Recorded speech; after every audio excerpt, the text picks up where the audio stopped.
We are going to cook the eggs first. This is going to be all in segments because that's how I do my fried rice. So in goes the 2 eggs. Let it sit and cook for a little bit until it gets sort of hard. And then mix it up.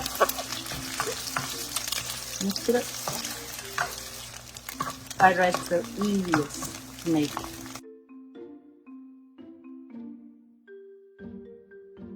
Okay, in goes the shrimp.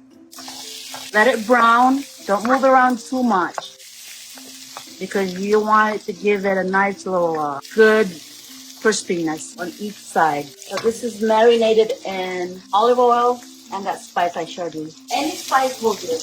So I use a thong to flip each one of the shrimp over. Shrimp cooks super fast, as we all know.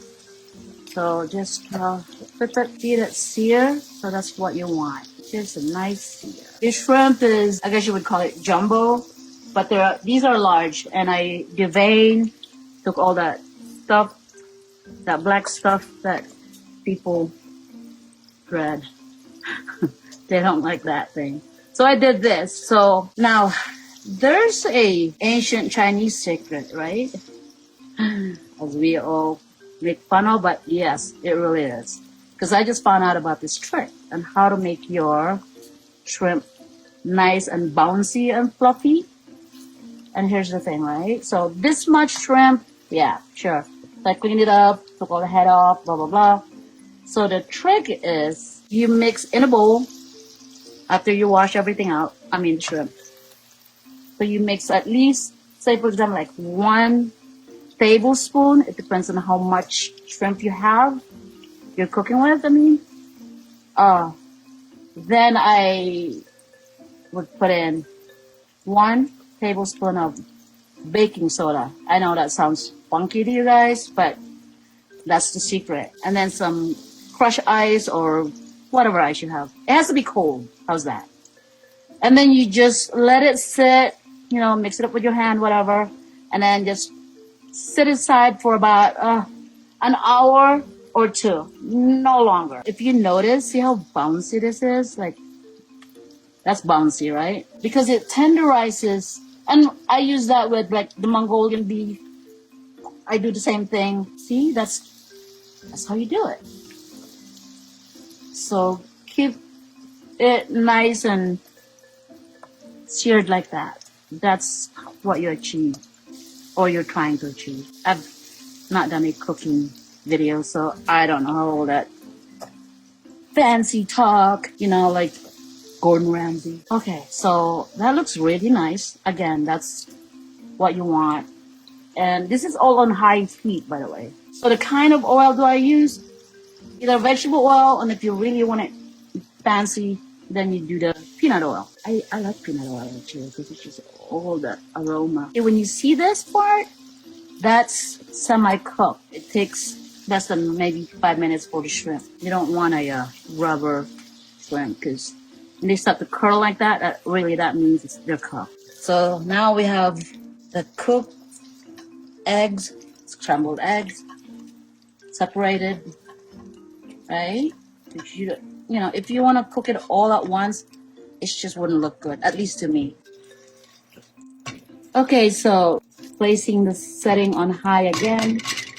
Using the same pan, obviously you don't want to wash it because that's where all the good flavors are. So now we got finely chopped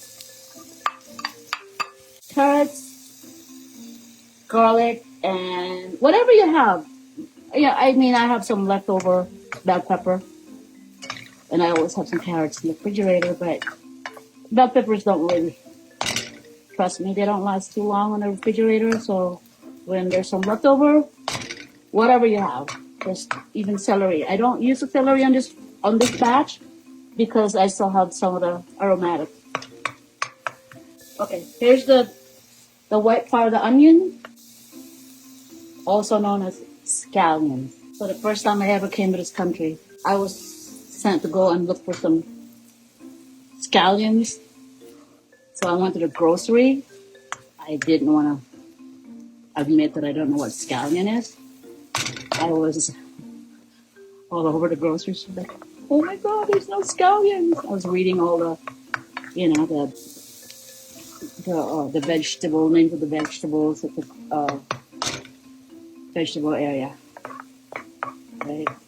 So finally, after about an hour looking around, do you know what the scallions is? Like, oh, it's right here. It's also called spring onions. Because in the Philippines, we have a totally different name for it. In the Philippines, dahon sibuyas. Dahon means leaf. Obviously, sibuyas is the onion. That's cooked. To me, that's cooked. Okay? Then we got the aromatics now. That is the green part of the onions and cilantro. This is pretty much quick cooking at this point. Right? A little bit of oyster sauce, maybe 1 or 2 tablespoons. It's gonna get sloppy, you guys, but hey. Then maybe less sodium soy sauce. 2. Might as well do 2. Again, it's gonna get 2 tablespoons. Okay, and that's it. And you just quickly cook it real quick. Now, okay, because what happens is you put in the cooked white plain rice. Is it one of those day-old rice? Yeah, dry white rice. If you notice, I switch to this spoon because it's so much easier for me to cook it that way. So obviously the soy sauce is salty. The oyster has a little soy sauce in it, I believe. So you don't need to put salt on it. You can put some black pepper if you want, but I just choose to do it this way.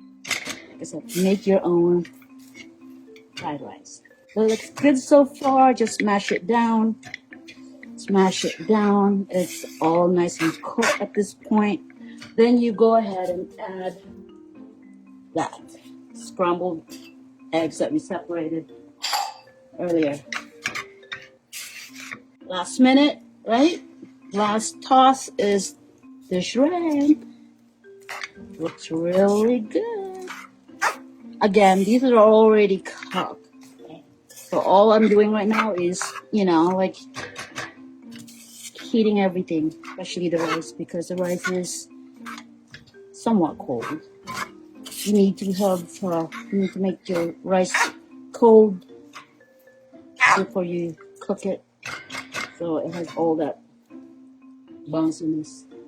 Now, this is what my other secret is: pure sesame oil, but I turn everything off. Generally, sesame oil is used as finishing oil, just like maybe 1 tablespoon, and that's it. Happy eating. Mix it up, and doesn't it look good? But see, that's the reason why I don't cook the shrimp at the same time, like just the last toss, because look, you can still see that. And when you eat it, you can really taste the shrimp flavor. There you go. Thanks, guys.